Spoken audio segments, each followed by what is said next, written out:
Today, we're going to talk about one of the most important cases in Supreme Court history, Brown versus the Board of Education.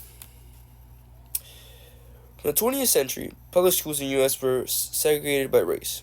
They were allowed during the 1896 Supreme Court case Plessy versus Ferguson, which said that separating equal facilities were constitutional.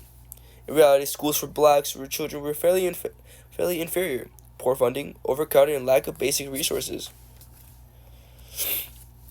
In the early 1950s, a group of African parents, Mr. Brown, in Topeka, Kansas, sued the local school board after his daughter Lillian Brown was denied entry to a white elementary school close to her home, leading them to take her to a black school many miles away from their home.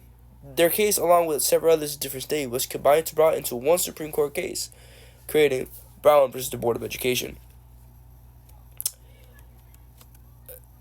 The argument made here was the segregation of public schools was inherently unequal and violated the 14th Amendment of the United States Constitution, which guaranteed equal protection under the law.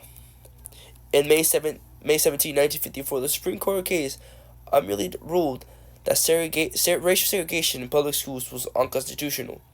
Chief Justice Errol Warson wrote in separated equal facilities are inherently unequal, overturning Plessy versus Ferguson as it applied to education. This landmark was a major victory for civil rights movements. It paved the way for desegregation and helped inspire future further and end racial discrimination and other areas of African life. Brown versus the Board of Education wasn't just another Supreme Court case. It was a turning point in racial inequality in the United States. That's all for Mendoza Course. We'll see you next time.